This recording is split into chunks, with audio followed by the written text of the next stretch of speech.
Hi, ever wonder what it's like to work another profession or live in the underworld? Listen to unsuspecting riders give a 10 to 15 minute personal masterclass as I spontaneously interview them as they enter my taxi. I'm your host, Simon Rushton, and this is Taxi Chronicles.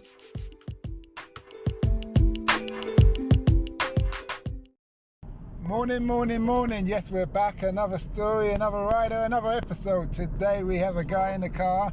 He's a fitness instructor, but he's delved within the martial arts world, and we've had an interesting conversation, and we just want to continue that conversation on there. So nice to meet you today. All right, nice to meet you. So tell us, how did you get into the martial arts world and the fitness world? Well, you know how it was in the 70s, late 70s. Bruce Lee movies came out, and it was like all I was a teenager, and all the kids wanted to be like Bruce Lee. Even before Bruce Lee, you saw something called King Boxer. Yeah. We all want to do that, and a local club in Kensal Rise, a guy called Jimmy Stewart, my brother's best friend, did Chinese kickboxing. Took me there, and I haven't stopped training since 1978, basically. Really? So yeah. So wait a minute, you really are in your 60s? Yeah. Right, so when you said the 70s, I'm born in the 70s. Exactly, yeah. I look at you, you're a youngster. You believe me? No, I'm 62 next month. Next month. Girls, are you married? I am, yeah. All right, ladies, tough luck.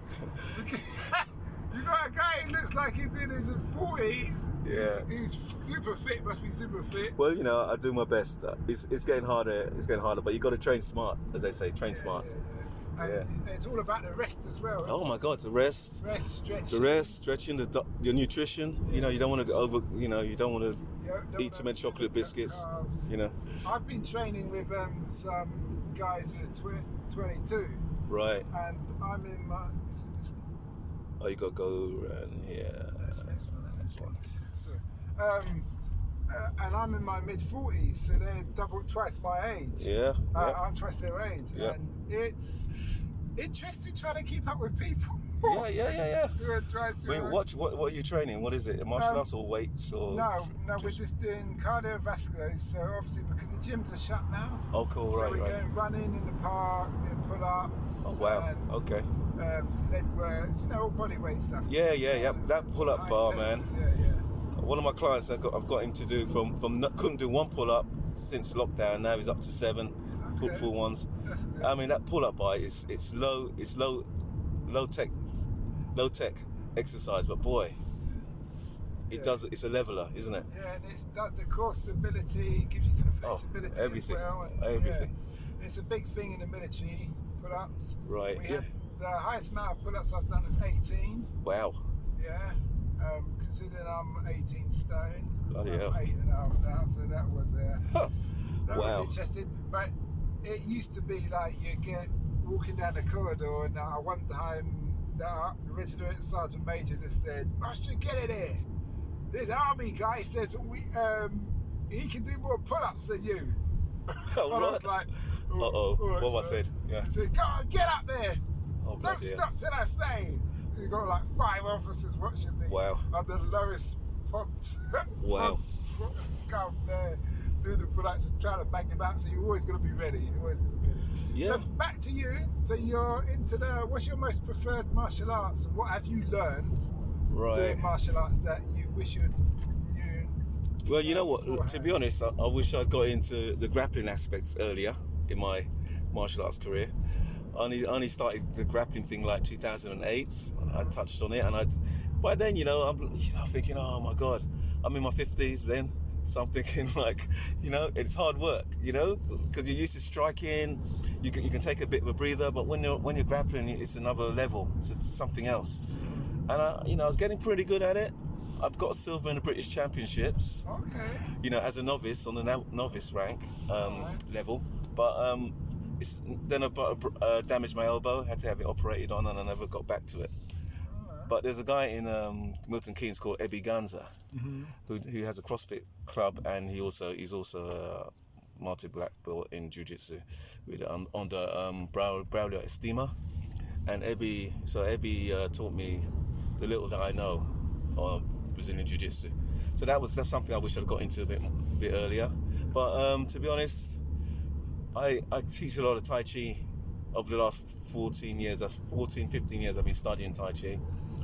I went to Australia in 2004 to work with my instructor intensively, and he's a Australian, not a Chinese guy. But boy, I thought Tai Chi, before I met him, I thought Tai Chi was just waving your hands around and just being healthy for health. That's serious combat side of it. But very few people can actually use it for the combat side, because it takes bloody ages to get there. You know, it takes a while. Really have to be dedicated, and I understand it. I understand what it takes now, because I've done it 15 years. So I've got to a certain level where I don't use it for combat as such as the Tai Chi, but you can lock it into what you do. Have you ever, talk about combat, have you ever had to use it to defend yourself over the years? I never had to hit anybody to hurt them. I've had to push somebody back hard, and I've had to use my voice and my energy. You know, there's a lot to be said. Yeah, there's lots to be said about the way you look at somebody when you speak to them. You know, your eyes, your body language has got to go with the voice. You can't, otherwise they detect it straight away. So some guy attacked me on the train, coming home from training one day. He was a drunk. I was sitting down. Suddenly he was over me with his fists rolled up. I stood up. I hit him in the palm in the chest. He went back about 3 steps. I stood up, and I swear I was ready to take him down. Yeah. But I shouted, like, sit down, you know. But honestly, the whole train was so shocked because the voice just rang out. Like I was like, I never think I could shout so loud. And he was shocked. He literally just did exactly as he was told. Yeah. And that's because of the energy. I think you gotta. Well, he's probably expected to hear a load of pub talk. Maybe that, yeah. Oh, yeah, I'm gonna do this. Yeah. No, don't waste time doing that. You're just telling him like a child, sit down, behave yourself. Exactly. You know what? I think that's what it was. It's a bit like that. I think he was thrown by something like that. You're quite right. Well, we've come to the end of our journey, short and sweet. What's the last question? What's the impact you want to have on the world? Impact on the world. Good question. Well, you know what? I don't know about the world, but you know, if I've got 2 kids, and if they're good, if they be the people I expect them to be for the rest of their lives, I'm sure I'll be happy. That's all I've got to say about impact on the world.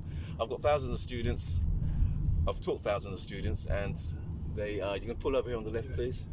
I've taught thousands of students over the years, and some of them are still in touch with me. Even some students I don't remember. So I've had an impact on them, and they're still in touch with me after like 20 years. So, where can people find you? You're on social media? Yeah, you can find me on Jeff.Guishard. Jeff.Guishard. Jeff. Is that an Instagram? Instagram, yeah. Okay. Well, thanks a lot for that, Jeff. Pleasure. Much appreciated. Pleasure. So what?